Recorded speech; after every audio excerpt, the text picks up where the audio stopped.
ऊपर वाले का नाम लेकर शुरू करते हैं आज का वीडियो। आज का वीडियो कमर चीमा और आरजू काजमी के चैनल से लिया गया है। इसका क्रेडिट उन्हीं दोनों को जाता है। साजिद तरार दोनों में मेहमान हैं। वो पाकिस्तान के नागरिक नहीं हैं, शायद वो बाहर रहते हैं पाकिस्तान से, लेकिन तीनों ही देशभक्त हैं। तीनों हमेशा पाकिस्तान की भलाई और पाकिस्तान की पॉलिसी पर बात करते हैं। वो भारत पर भी बात करते हैं। तो चलिए सुनते हैं इनको। अमेरिका की इंडिपेंडेंस 1776 में शुरू हुई और कॉन्स्टिट्यूशन और सारी चीजें बनी, लेकिन ट्रेडिशन ये था कि जब भी अमेरिकन प्रेसिडेंट इलेक्शन जीत कर व्हाइट हाउस में जाता था, वो कहता था कि now bipartisan, now I am the president of the entire country, I am not the only president of my own party. लेकिन यहाँ पे चेंज ये आ चुकी है कि मुसलसल पिछले 3-4 सदूर जो है और ये पार्टी के मुल्क के अंदर मिडिल ग्राउंड खत्म हो चुकी है। मिडिल ग्राउंड की रिप्रेजेंटेशन नहीं है। फार लेफ्ट है, फार राइट है। फार लेफ्ट है सोशलिस्ट एजेंडा, जिसको ओबामा साहब उसकी एक वादे मिसाल है। फार राइट जो है वो जॉर्ज बुश से शुरू हो चुका था। एवेंजलिस्ट वोट से उनको एनर्जाइज करके इलेक्शन जीता जाया जाता था। डिक चेनी और जॉर्ज बुश की उससे रवश चल रही है, उसको मजीद तकवीत दी डोनाल्ड ट्रंप ने। मैं छोटी सी एक सेकंड मिसाल देना चाहूंगा जमहूरियत की तरफ। मैं जब अमेरिका के अंदर आया था तो अक्सर मुझसे जब क्वेश्चन किया जाता था कि what do you believe, what are your political opinion, तो उस वक्त मैं बड़ी आसानी के साथ कह देता था कि मैं कुछ इश्यूज के ऊपर डेमोक्रेट हूं और कुछ इश्यूज पे मैं रिपब्लिकन हूं, क्योंकि दिस वाज द चॉइसेस। आप मिडिल ग्राउंड पे आके ये बात कर सकते थे। अब हालत ये हो चुकी है कि फार लेफ्ट है तकरीबन सोशलिस्ट एजेंडा। कल इन्होंने 166 ट्रिलियन डॉलर का बिल पेश किया बाइडेन एडमिनिस्ट्रेशन ने। अगर उसमें आप देखें तो वो सारा सोशल सर्विसेज पे है। सोशल सर्विसेज क्या है? सोशलिज्म है। स्टूडेंट लोन माफ किए जा रहे हैं, यहां तक कि बाल्टीमोर के अंदर $2 मिलियन लगा के एक वैक्स म्यूजियम बनाया जा रहा है अफ्रीकन अमेरिकन के लिए। हालांकि इस वक्त हालत ये है कि शहर तकरीबन बंद है, बाल्टीमोर सिटी बंद है क्राइम की वजह से। लेकिन वहां पे इस तरह के प्रोग्राम दिए जाएंगे जो ना सिर्फ कुछ भी नहीं करेंगे, करप्शन को प्रमोट करेंगे। और तीसरी एक बात यह है कि इस वक्त लोग चीख रहे हैं कि यूक्रेन को 45 बिलियन डॉलर मजीद दिया जा रहा है। $100 बिलियन अमेरिका पहले दे चुका है। और मैं यहाँ पे ये बताना चाहूंगा कि मेरा जो उसके ऊपर जो मुझे रिजर्वेशन और ऑब्जेक्शन है कि Ukraine is notorious in the European Union for as a corrupt nation. तो उनको जो पैसा दिया जा रहा है वो सारा पैसा जो है वो या तो लंदन पहुंच रहा है या दुबई पहुंच रहा है, क्योंकि अकाउंटेबिलिटी नहीं होगी। और हो सकता है उनमें से अमेरिकन भी अपने किकबैक्स और कमीशन ले रहे हो प्रोजेक्ट्स में, लेकिन ज्यादती है। यहाँ पे लोग चीख रहे हैं कि महंगाई से हमारा सर फटा जा रहा है, यहाँ पे इंफ्रास्ट्रक्चर कमजोर है। आज आप अगर डलस वॉशिंगटन डीसी एयरपोर्ट पर आए तो वहां पे सिर्फ 2 इमिग्रेशन ऑफिसर बैठे होते हैं और हजार लोग उनके सामने खड़े होते हैं। 5-5 घंटे लगते हैं इस वक्त आप जब एयरपोर्ट से बाहर निकलते हैं, लेकिन कोई देखने वाला कोई नहीं है, अकाउंटेबिलिटी कोई नहीं है। They are just moving towards socialism on steroids. तो ये जमहूरियत के इस वक्त क्राइसिस है पूरी दुनिया में। आप देख लें कि अपोजिशन को बिल्कुल बर्दाश्त नहीं किया जा रहा, जिसकी वजह से नुकसान किसका है? वोटर का नुकसान, सिटीजन का नुकसान। तो ये क्राइसिस इस वक्त चल रही है। वी हैव टू रिफॉर्म है। और ये अगर देखा जाए तो पाकिस्तान के क्राइसिस तो इस वक्त अपनी पीक पर है, क्योंकि उसकी वजह ये है कि इस वक्त आपके फॉरेन रिजर्व जो है वो 6.1 बिलियन रह चुके हैं। और देखिए जो मेरे लिए सबसे ज्यादा फ्री का नंबर और फ्री में पैसा मिल जाए बिना काम किए तो शौक से पढ़ने और शौक से काम करने वाले कितना होते हैं। लेकिन सोशलिस्ट को इनसे वोट चाहिए। तो यही चलता है डेमोक्रेसी में। पार्टियां डेमोक्रेसी का कॉलर पकड़ के रोज उसे थप्पड़ लगा रही हैं। और अब डेमोक्रेसी का फुटबॉल बहुत सारा पैसा भर के यूक्रेन में भेज दिया गया है।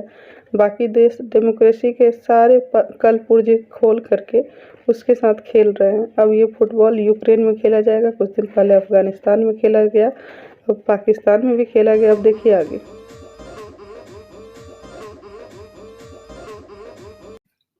खातून अंधेरे के बाद खवातीन निकल सकती है बाहर?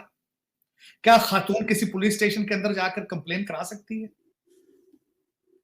मेरे ख्याल में तो नहीं करा सकती। तो फिर ये किस किस्म की लैंड आप पे हो रही है? ये फिर क्या चीज है? मेरी समझ से बाहर है। आज मैं किसी से बात कर रहा था, भाई जी ये डिफॉल्ट होगा, लोग यहां से भागेंगे। मैंने कहा लोग तो पहले ही भाग रहे हैं भाई, लोग तो पैदल चल के इस्तांबुल जा रहे हैं। और इस्तांबुल से जो कश्ती निकलती है यूरोप की तरफ, उसमें 70% पाकिस्तानी पैदल चल रहे हैं। क्वेटा से पिकअप ट्रकों पे पैदल निकल के जा रहे हैं। लोग तो पहले ही नकल मकानी कर रहे हैं, भाग रहे हैं यहाँ से। आपके लिए कोई नई चीज थोड़ी, भाग रहे हैं लोग। ये जो सऊदी अरेबिया जा रहे हैं लोग, आपका क्या ख्याल है, ये वहां पे ऑफिस जॉब कर रहे हैं, सारे अनपढ़ हैं, यहाँ मजबूरियां, जिनका कोई फ्यूचर नहीं है, वो भाग भाग के जा रहे हैं। आप थर्ड क्लास इंसान आपको समझा जाता है। ये मैं इसका चश्मदीद गवाह हूं, मैं कई दफा उम्रा करने गया हूं, जिस तरीके से वो आपको डील करते हैं सऊदीज और मिडल ईस्ट के हर मुल्क के अंदर। आरजू, आप आंखों से देखें तो आपकी चीखें निकल जाए, वो आपको इंसान ही नहीं समझते। सर दुबई तक तो मैं एग्री करती हूँ, दुबई तो खैर मैंने देखा है, दुबई तक मैं एग्री करती हूँ। दुबई वाले में बहुत सिविलाइज्ड, आधे दुबई वाले तो उर्दू बोलते हैं भाई, आधे तो बलोची हैं उनमें। आपने सऊदी अरेबिया में नहीं देखा, दुबई में भी आपको वो समझते तो नहीं इंसान, मुझे पता है आपको वो रफीक मस्कीन लफज उन्होंने आपके लिए रखे हुए हैं कि रफीक हो, मस्कीन हो, गरीब हो। ये सऊदी अरेबिया में तो आपको वो इंसान नहीं समझते। और आप कहते हैं जी हमारे मुसलमान भाई हैं, हमारे मुसलमान हैं, वो जब से वहां पे तेल का पैसा आया, वो अपने आप को समझते हैं वी आर अनटचेबल। हम खुदा के बाद हम है और ये दूसरी दुनिया सारी नीचे है। आप लोगों के साथ तो वो मैं तो यहाँ देखता रहा हूँ। मैं छोटा सा वाक्य आपको बताता हूँ, आप हैरान हो जाएंगी। आरजू, मेरी बच्ची जॉर्ज वाशिंगटन यूनिवर्सिटी में पढ़ती थी, उसके साथ एक लड़की आई एमराट्स से पढ़ने के लिए, एमराट्स। तो वो आई तो दोनों इकट्ठी पढ़ती थी। तो एक दिन वो मेरी दोनों एक दूसरे से सहेलियां भी थी। एक दिन वो कोई किसी एग्जाम में उसका मेरी बच्ची के नंबर अच्छे आ गए, मार्क्स अच्छे आए, तो वो लड़की जो अमराती लड़की थी रोना शुरू हो गई। वो कहती है ये किस तरह पॉसिबल है कि तुम पाकिस्तानी और तुम्हारे नंबर मेरे से ज्यादा हो जाए। उसने कहा खुदा का नाम लो भाई, तुम कह रही हो पाकिस्तानी, मैं तो बॉर्न अमेरिकन हूं यहाँ। उसने कहा पाकिस्तानी तुम्हारे वहां घरों में ये कपड़े धोते हैं तो सारा कुछ नौकर है, तुम्हारे नंबर मेरे से अच्छे किस तरह आ गए। उसने कहा यार खुदा का, तुम कैसी बातें कर रही, are you out of your mind? I'm an American, I was born here, yes my father came from Pakistan। इस तरह नफरत है पाकिस्तानियों से, इस तरह वो समझते हैं आपको। तो ये वैसे कहते रहते हैं हमारे मुस्लिम ब्रदर, ओ यार वो पैसे आपको दे देते हैं गरीब आदमी समझ के, बल्कि गरीब आदमी भी समझ के नहीं देते। आपकी फौज जो बैठी है सारी सऊदी अरेबिया में जाके, रहील शरीफ साहब कहाँ बैठे हैं? बिल्कुल। तो आपको ऐसे तो नहीं पैसे दे देते, आप क्या ख्याल है? भाई थप्पड़ नहीं मारता बगैर किसी को मर्जी के मतलब के बगैर, थप्पड़ नहीं किसी को मारता। आप जाके उनकी चौकीदारी भी करते हैं, बर्तन भी धोते हैं, सारा कुछ करते हैं। आप समझ रहे हैं कि वो शायद इस्लाम के इश्क में आपके साथ वो कर रहे हैं, सारा कुछ कर रहे हैं। बस एक गलत धोखा, लोगों को एक मिसअंडरस्टैंडिंग बनाई। आप जाके तो देखें सऊदी अरेबिया, आपको चल पता जाएगा कि आपका इस्लाम वहां पर कितने फासले तक जाता है इस्लाम आपका। बिल्कुल सर, लेकिन सर साथ साथ उम्मा देश का जो माइग्रेशन होता है उसके कई कारण है। फ्रांस और अन्य कई देश जो कि इस तरह के माइग्रेट लोगों से परेशान होते हैं, जिनको परेशानी सामने आ रही है, उन्होंने इस पे बहुत सारे आर्टिकल लिखे हैं। खैर ये तो आप मुझसे ज़्यादा बेहतर जानते होंगे कि ये किस तहत भागते हैं, या जा कर के वहाँ पे रोटी बोटी जब मिलने लगता है तो फिर टेंट में रहने लगेंगे, और टेंट के बाद घर, घर के बाद गली, और फिर सामने वाले गली वाले को वहाँ से निकलने के लिए मजबूर करने लगते हैं। तो आप इस व्यवस्था को आप मुझसे ज़्यादा अच्छी तरह से जानते हैं। जहाँ तक रही महिलाओं की बात, तो महिलाएं इस बर्रे सगीर में, यानी कि भारत से जो जुड़े हुए पार्ट हैं उसमें उसी हालत में है जैसे आपके यहाँ है। आपके यहाँ की महिलाओं का एक सामाजिक व्यवस्था होता है, उसके अंदर से वो बाहर नहीं आ सकती। और फिर वहाँ पर अगर कुछ गड़बड़ होता है, कोई महिला बाहर आ जाती हैं, तो आपने देखा कि 3 तलाक का मुद्दा कैसे बाहर आया, उस पर कैसे काम किया। इसीलिए वहाँ का समाज उस अपने मुद्दे को कभी बाहर नहीं आने देता, बल्कि हमेशा हर आंदोलन में वो महिला और बच्चों को आगे कर देता है। और जब आगे आंदोलन बड़ा होने लगता है तब पुरुष रोड पे आने लगते हैं। चूँकि महिलाएं एक कवर यानी रैपर में होती हैं, तो कितनी बार तो हमने पुरुष को भी देखा है वीडियो जो कि उस कवर से निकलते हैं एक बॉर्डर से, और वही किताबें, वही मदरसा, वही पढ़ाने वाले, क्या फ़र्क पड़ता है। हमारे यहाँ भी वही स्थिति है। आप रोज़ का न्यूज़पेपर देखिए तो फ्रंट पेज पे ऐसे रोती हुई महिलाओं की तस्वीर आपको दिखेगी, या तस्वीर तो नहीं दिखती, बस उनकी खबर छपती है। कभी विशेष वर्ग होगा तो उनका नाम नहीं होगा, और कोई बहुसंख्यक होगा तो आपको उसका नाम मिलेगा। और बहुसंख्यक चूँकि उनके साथ ही रहते हैं, उनका कोई गुरुकुल नहीं है, कोई संगठन नहीं है, तो वो भी अब उन्हीं के जैसा व्यवहार करते हैं। ये हमारे लिए भी नर्क जैसा होता जा रहा है। जय हिंद।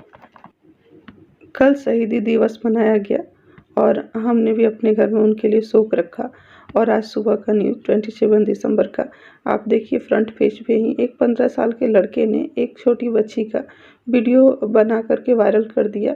और गंदा वीडियो आप सोच सकते हैं। तो आपके यहाँ जो वीडियो कांड हो रहा है यहाँ भी शुरू हो गए हैं, और इस पे नाम नहीं है उनका जिसने ऐसा किया है। तो हर दिन ऐसा फ्रंट पेज पे आपको खबर मिलेगा, और ये खबर अब 3 दिन तक 2 दिन तक चलेगा। फिर उस बच्ची की चिता की आग जैसे जैसे ठंडी होगी वैसे वैसे तब तक नया खबर आ जाएगा जिस पे लोग अपने राजनीतिक रोटी सेकेंगे। और ऐसे खबरों को लोग सुन कर के अब ऐसे हो जाते हैं जैसे खुद ही डेड बॉडी हो। अब उन्हें कोई फ़र्क नहीं पड़ता है, अच्छा कल फिर तो एक खबर आएगा, ऐसा ही स्थिति है। तो आप समझ सकते हैं महिलाओं की स्थिति हमारे यहाँ क्या है। हाँ, ये काम हो सकता है बहुसंख्यक वर्ग में भी हुआ हो, तो हम महिलाएं कम से कम, या आप जैसे नेक पुरुष, इनके लिए बद्दुआ कर सकते हैं। इनके माँ बाप, इनके धार्मिक गुरु जो हैं उनके लिए बद्दुआ कर सकते हैं। जब 5 बार आपके कान में आपकी पवित्र आवाज़ जब पड़ती है तो उस समय जब आप दुआ करते हो तो ऐसे लोगों के लिए बद्दुआ करना लोगों को सिखाइए, कि ऐसे लोग को जो पैदा कर रहे हैं, ऐसे लोगों को जो धार्मिक शिक्षा दे रहे हैं, चाहे किसी भी वर्ग से हो, बहुसंख्यक हो, अल्पसंख्यक हो, या कुछ भी हो, या कोई धर्म नहीं मानते हो, इनके लिए हम कुछ नहीं कर सकते, बद्दुआएं कर सकते हैं। जब ये दिन भर दुआ मांगते हैं जन्नत जाने की, स्वर्ग जाने की, तो हम लोग बद्दुआ, अगर हमारे बद्दुआ सच्ची होगी, नेक होगी, तो ये नरक में जलेंगे। इनके माँ बाप, इनके धर्म गुरु, इनसे ज़कात और दान लेने वाले जो भी गुरु जी है, उस सब का नरक में जलते रहें क़यामत के दिन तक, आखिरी दिन तक। जय हिंद।